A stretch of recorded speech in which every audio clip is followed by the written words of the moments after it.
I'm currently editing this video right now, and I'm not exactly in an instructional mood right now. And I'm about to tell you why, because this video, to my chagrin, events have occurred, and I have made a shirt for my boyfriend, who is now my ex. Yep, that's how I'm gonna say it, and that's how I'm gonna leave it. And I just resent that I have all of this footage, and it's just sitting there and I need to do something with it.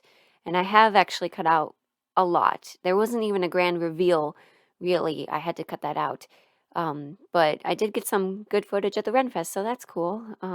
So I guess I'm sorry. I'm not really in the mood to do a voiceover right now. This is just the way it is. And I do truly apologize that this will not be as entertaining as my other videos, or informative for that matter. So thank you for your support. Thank you for being here, and let's get to it. Now my goal for this shirt is to make it look like a sail. I want it flowy, I want it fabulous, and right now it certainly is. I'm doing it in a size large with the 1/4 inch seam allowance, so that way if I have to take it in, I will later. Because honestly, McCall's patterns are so unpredictable these days. I try to study and everything. I try to follow the rules, and somehow things just don't work out. So I'm gonna do it this way, and I'm gonna play it safe on how I want to do it. However, I did find out one thing. I picked out a white broadcloth from Joann's, and already, where'd it go? Okay, here we go. I melted it with the iron. I melted it already. So at least I ordered 4 1/4 yards, and I have plenty left over. So yeah, if mistakes happen, I have a safety net. I'm good. You fold over and press the unnotched seam, and then you pin the right sides together so that way you can sew it on the top and flip all the right sides over. So it looks like the photo finally. So I don't know. I'm just happy about that. I made another mistake. I didn't pay attention. I didn't know where view A ended. Then that would be on the next page where it says view C and D. And you don't need to...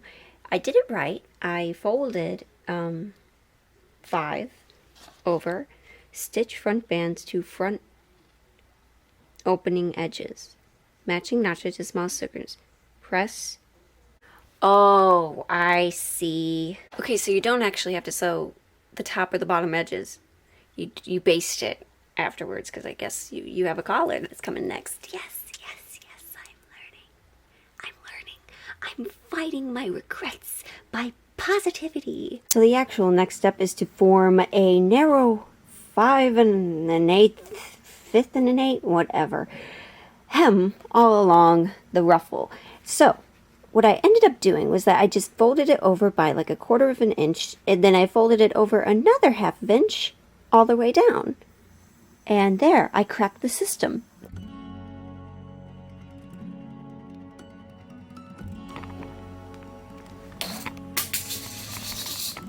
Are you fucking kidding me? Again?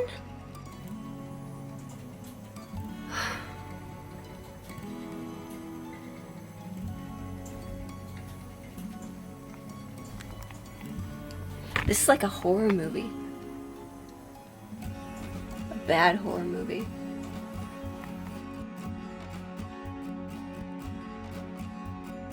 I did realize that I made a minor mistake. I finished it. I finished hemming the ruffle, but I didn't realize that if I were to do this over again, I would have done the sides first and then the top, so that way it's more secure and I don't have that overlap. But you know what? Nobody's gonna see it. The next step is to gather it around, and then I believe you attach it wrong side to the right side of the shirt, and then you can cover it up with that 5-piece that I cut up already. So that's what I'm gonna do. You know, I really want to set a goal for myself in which I give myself proper deadlines, because I remember back when I was in college, I actually thrived on deadlines. I really liked having an agenda. I enjoyed like planning everything out and having a set day and date of when everything is due. So I feel like this is the perfect opportunity because Halloween is coming up, and I plan on being Ichabod's mother from Tim Burton's version of Sleepy Hollow. Now I know that that movie is very popular, and I love it. It's like one of my favorite Halloween movies. I watch it every autumn, and everybody seems to really love that striped dress that Katrina wears, but it's literally only on screen for like less than a minute, and it's the very last scene of the movie, and I don't want to do that. I don't want to do that. Instead, I want to be Ichabod's mother, and I have everything I need to make it. I just have to get started. My other problem is that I need to finish the Little Mermaid Project, and that's been very stressful. I actually made a little video on it, but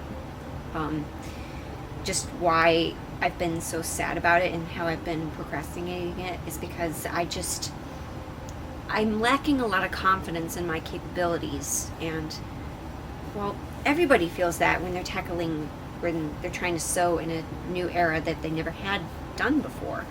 But also being a perfectionist, it just ruins me more. I will tackle that when I am ready and when I am done with this shirt, and perhaps, I mean, if anything, I can just be my version of Ariel for Halloween. Anything goes. This is the needle death trap that truly reminds me of that one Saw movie where one of the drug addicts had to jump into a pit of used needles, and yeah, that terrified me. But anyway, I'm very confused around the bottom area. So, well, there was you're supposed to start the ruffle 5/8 inch below the top, and then I guess below the circle that's on the pattern, and I'm very confused as to if I'm supposed to sew the slit or not that we made at the beginning. I'm not sure. I don't really know if it matters. I'm sure that it serves some kind of a purpose, but yeah, I guess the next step is just to sew this down. Honestly, just the more mindless you are, the better it is. This is the front gathers all sewed and ready to go, and I already don't like the instructions for the next part. Thankfully, I already ironed one side, the unnotched side, over, so that way the seam can be done. And it says to match notches, and okay, already, I hate this. I really don't like this illustration, especially for beginners. So what I am assuming is that this is the notch, and I'm going to sew it right here so that way it matches there. Then once I flip it over, and then I can pull this over once it's sewed down, the side that I ironed down can just lay flat, and then I can just top stitch it over it as well, and then that way the seam will be covered up and done. Is that right? Turn front bands to inside along fold line, press baste close to inner edges. Yes, I quite like that. I'm going to stop sewing just a little bit above this edge right here. I don't know if you can see that. And then I will actually have room to work with this bottom part so that way I can actually finish the seam. Yeah.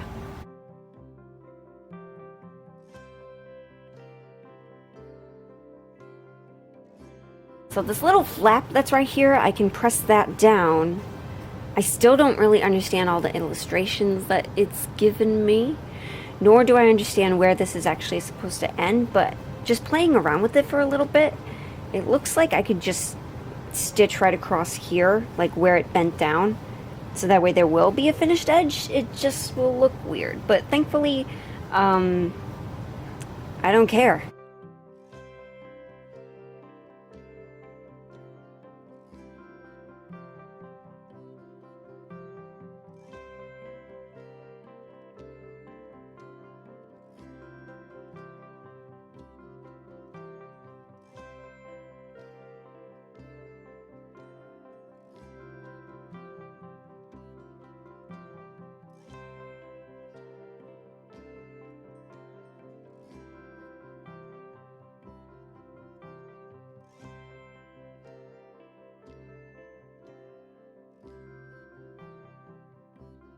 I'm gonna do my best to explain my mistake and how you're actually supposed to do this. So when I sewed this down, I thought that I was stitching in the ditch, when in reality I got it backwards. So what I was supposed to do was sew the front onto it, wrap it over so that way there's a clean edge, and then you pin it so that way it fits just over where you just sewed, so that way you can come over here, actually stitch in the ditch, and that way it'll catch underneath it. That's how you get that finish, so that way you can't see it on this side. Well, I didn't do that. So for the collar, what I have here is that I pinned it so that way it's right sides to right sides. And then I sew this down, because this is the edge where everybody's going to see. And then under here, I know it looks confusing, but the side that was ironed down, you flip that over, pin it just over where you had sewed it. And then once that's done, well, remember to pin it this way, so that way you can see actually where you're sewing. And then you stitch in the ditch right here, so that way it will catch it underneath here, and then you won't see it there. Okay. Whew. I need to sit down after that. I feel like I'm not getting paid to do this. I wanted to get paid to do this.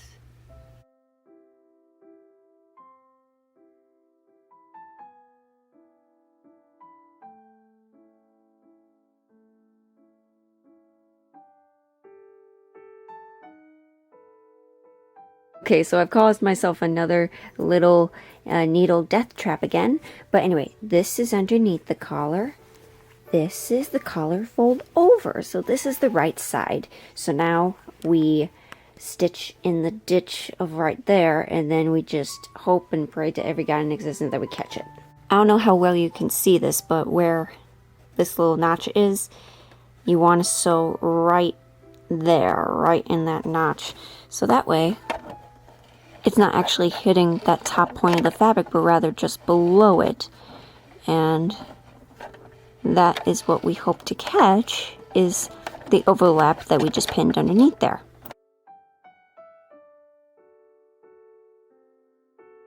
Then once you're done underneath, it will look like this.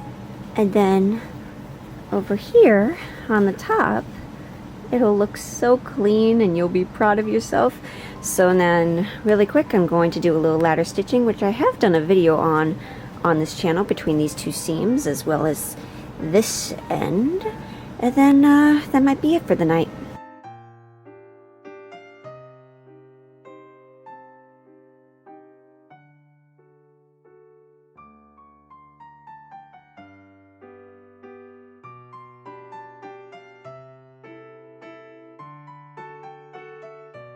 Alright, it overlapped a little bit, but I think this turned out great.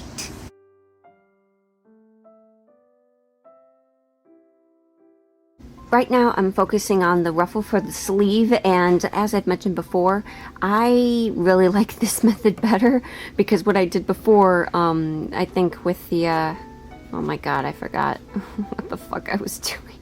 Anyway, I think it's gonna go a lot better if I do the sides first and then I flip the bottom part over, and then that way it looks like this. It looks a bit more clean, and like this part isn't just sticking out, just seeing that it's like more obvious. It's more well put together, at least I think so. And with that, I'm going to sew all this down. Have you ever seen the inner machinations of a sewing machine? Well, now you have, and I gotta clean it.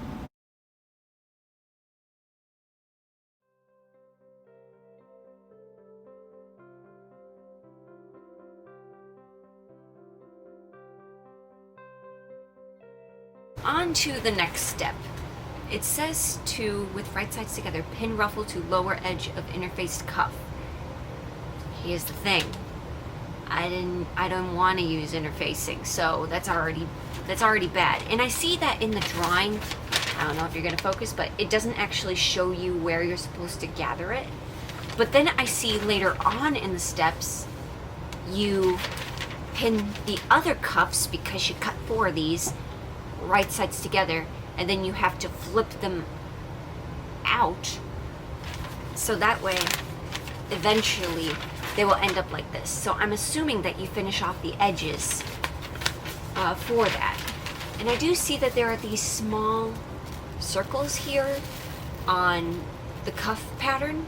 So I'm assuming that you just gather it up to like in between those circles.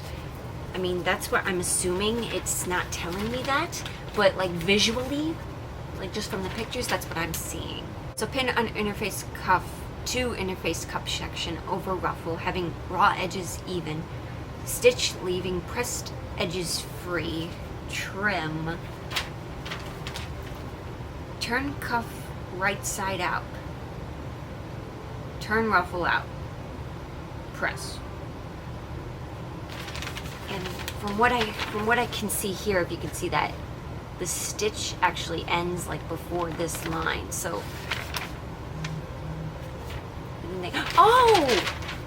oh, I get it.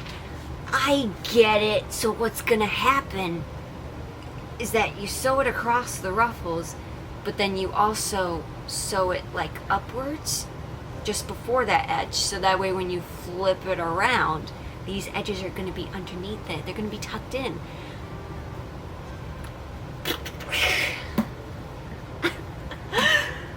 Oh my god. All I had to do was read. Okay, I think I understand. We are gonna get a move on.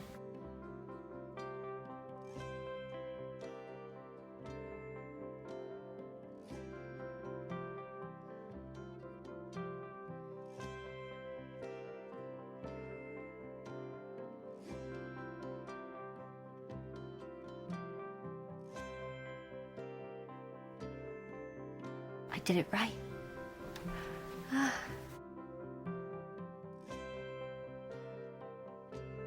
The unfolded edge goes right side to the bottom of the sleeves, and then you just adjust the gathers all around. Well, first I pinned it at both of the corners, and then I adjusted the gathers so that way it would fit.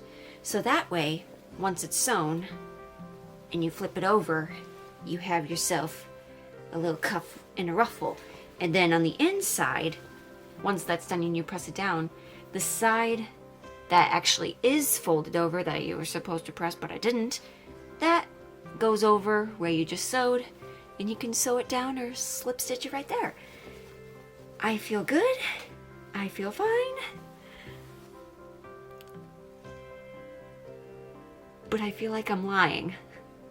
I just realized that I need to have faith in myself. If it's not perfect, it's fine. It's something out of my own creation. I could sew that down. Hide this edge. Yeah.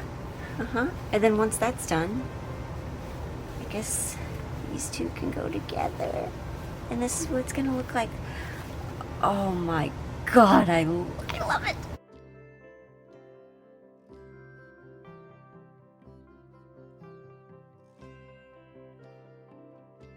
The next step is to edge stitch the entire cuff, but I just did like a mixture of stitching in the ditch as well as like doing my own little hand sewing here just to close it up, and I don't see the point in top stitching all the way around. I think it looks fine the way it is. Now I'm going to do my best to show you how I do the sleeves.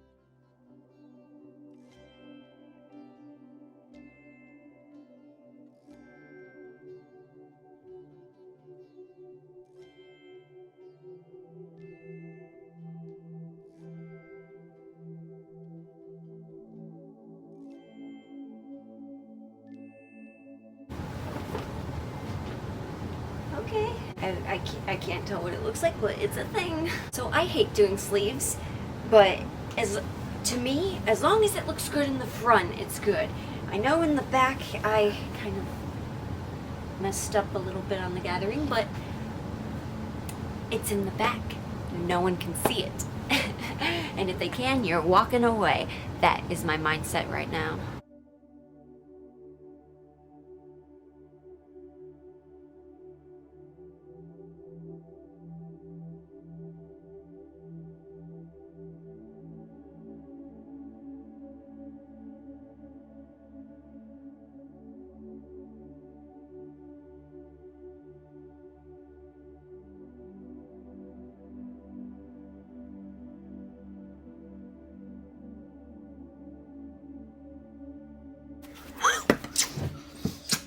my god.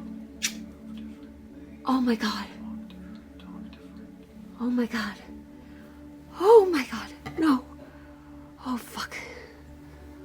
Oh fuck. Well, an update, I didn't get any blood on the shirt. I didn't know why I didn't think of this in the first place, but screw it.